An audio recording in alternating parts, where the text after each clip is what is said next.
सिंध में ॿोॾि मुतासिरनि जी सहप जवाब ॾेई वई। औरतुनि ऐं ॿारनि सूधो ॿोॾि मुतासिर रस्तनि ते निकिरी आया। दादू में खैरपुर नाथन शाह ऐं मेहर जे मुतासिरनि जो इंडस हाईवे ते धरणो। लठियूं ऐं सिरोटा खयल मुतासिरनि तरफ़ां इंतिज़ामिया ख़िलाफ़ नारेबाज़ी।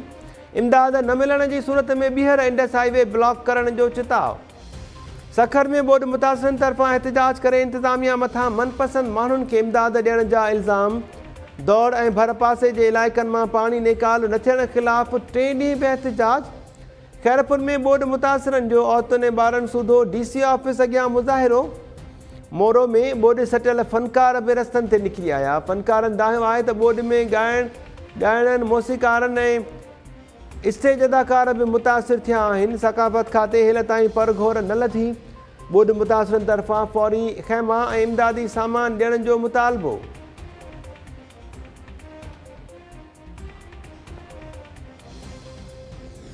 जरवार यारो लुंड ते पानी निकरी ते बे पासे कोल में है जिते वधिक प्रॉब्लम है वो दिसण आयो है।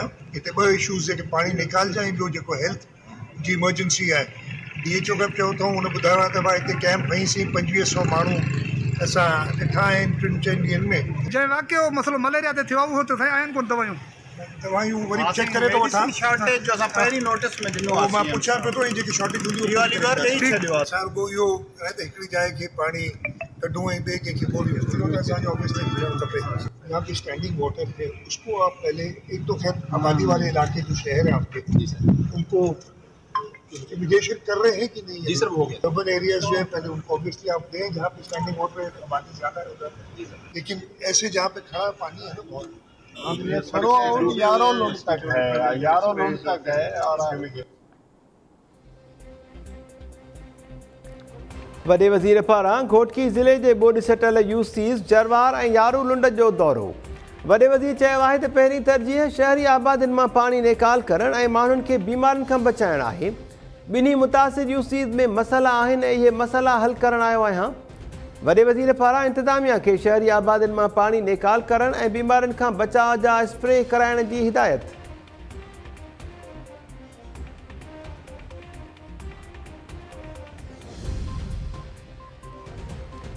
टिनि ज़िलनि में तबाही मचाईंदड़ LBOD पुराण ऐं हाकड़े ढोरे जे पाणीअ खे लंघ न मिलण ख़िलाफ़ अवामी एहतिजाजनि जो सिलसिलो जारी। जुडो मलकानी शरीफ़ नवकोट ऐं टंडो जान मोहम्मद में पाणीअ जे फितरी लंघनि ते कब्ज़नि ख़िलाफ़ हड़ताल। शादीलाज भरिसां थरकोल रोड ते 6 ॾींहं बि धरणो जारी।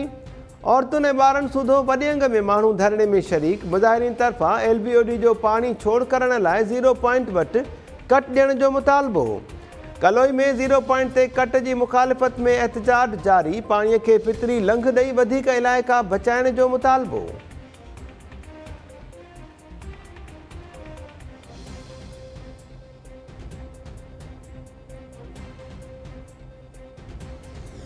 इनकरेज करना है उन काश्तकारों को कि जी बराए मेहरबानी आप गंदम लगाएं। हुकूमत ने प्राइस जो 4000 कर दी है, वो बताऊँ जो 4000 की है वो आपकी नेक्स्ट क्रॉप के लिए।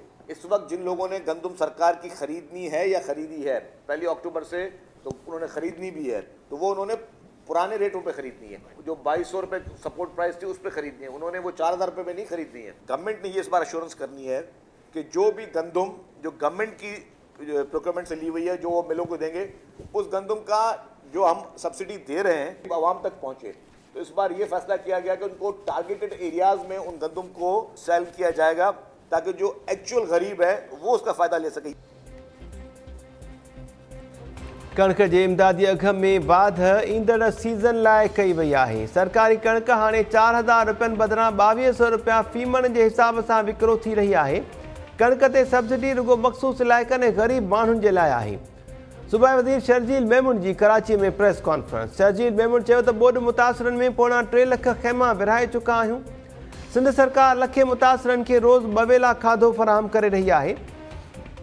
सूबाई वज़ीर जी इमरान ख़ान ते छिती तनक़ीद। शर्जील मेमून चयो त इमरान ख़ान जे नक्शे में सिंध ऐं बलोचिस्तान शामिल ई नाहिनि। PTI जो सरबराह इदारनि लाइ अछूत बणियल आहे। केर बि हिन खे आंगुर लॻाए नथो सघे। इमरान ख़ान बेवकूफ़ न पर ॾाढो सियाणो आहे। PTI सरबराह पंहिंजी हर साज़िश में कामयाब थी रहियो आहे। इमरान खान के पास जो पाकिस्तान का नक्शा मौजूद है उसमें सिंध और बलूचिस्तान है ही नहीं। झूठे टेलीथॉन, झूठी सारी कैंपेनें, जितने दावे किए गए इमरान खान ने कि हमें इतना पैसा मिला, वो पैसे नहीं मिले। तमाम इदारों का ये फर्ज है कि जो जो रेड लाइन इमरान खान इस वक्त क्रॉस कर रहा है उस रेड लाइन पर नोटिस लें। क्या पाकिस्तान में इतनी रेड लाइन आज तक किसी और जमात ने क्रॉस की हैं? हम समझते सब, आप भी समझते हैं कि वो फारिग आदमी है, बेवकूफ़ आदमी, आप कहते रहते हो कि ये बेवकूफ़ आदमी है, लेकिन वो बेवकूफ़ नहीं, वो बहुत समझदार आदमी इस हिसाब से है कि उसने जो जो अभी तक प्लानिंग की उसमें वो कामयाब जा रहा है। इमरान खान अनटचेबल शख्स बना हुआ है। किसने इमरान खान को आज तक उंगली तक नहीं लगा सके? क्यों? कि वो शख्स अपनी साजिश में कामयाब हो रहा है। वो पहले इदारों को मुतनाज़ा बनाता है ताकि इदारे प्रेशर में रहकर उसके खिलाफ कोई कार्रवाई ना कर सके।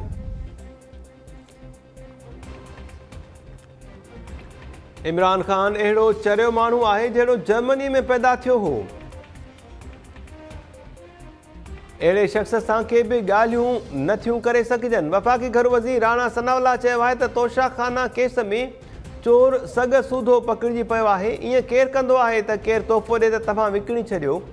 इमरान खान ते तौहीन अदालत में साबित थी आहे। हाणे शायदि हू माफ़ी वठे। इमरान खान जो असुलु चहिरो अवाम आॾो वाखो थी वियो आहे।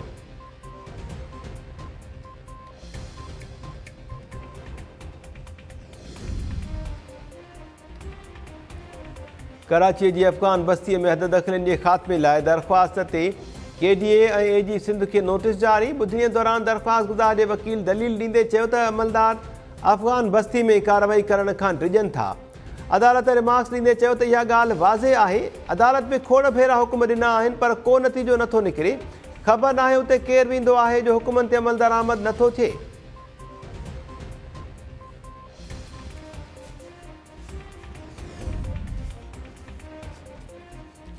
सिंध हाई कोर्ट जी खैरपुर में निजी ज़मीन ते शिकार जी इजाज़त ॾियण मक़ामी माण्हुनि ख़िलाफ़ केस दाख़िल करण ते SHO खे छंड।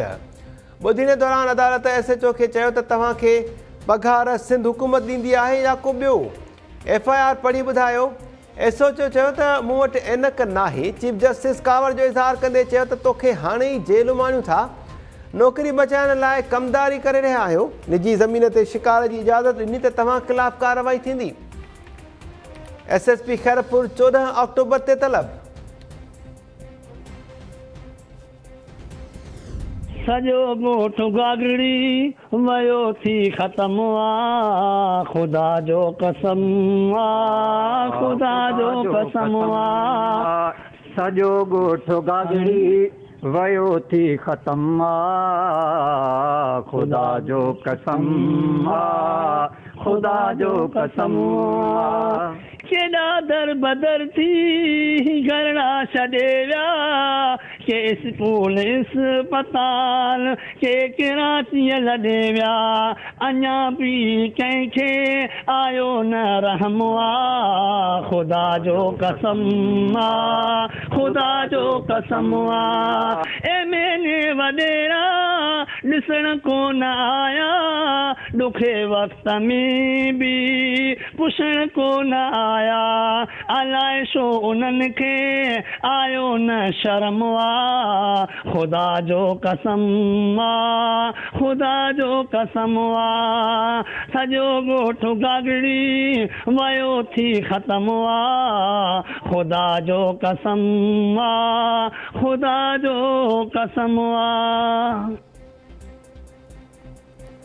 खैरपुर जे शाइर मौलवी अब्दुल समद पंहिंजो ॻोठ ॿुॾी वञण ते नओं कलाम ठाहे वरितो। मौलवी अब्दुल समद पंहिंजे कलाम में शिकायत कंदे चयो आहे त मुंहिंजो गागड़ी ॻोठ ॿुॾी वियो पर को बि चूंडल नुमाइंदो न पहुतो।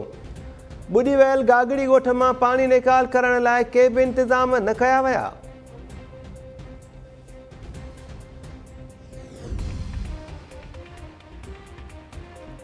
भारत जो मशहूर कॉमेडियन राजू श्रीवास्तव 58 वरहनि जी ॼमार में देहांत करे वियो। राजू श्रीवास्तव खे 10 अगस्त ते दिलि जे दौरे सबबि दिल्ली जी अस्पताल में दाख़िल कयो वियो जिते अॼु संदसि साह जी तंद टुटी पई। कॉमेडियन जे देहांत ते मदाहनि में सोग जी लहर।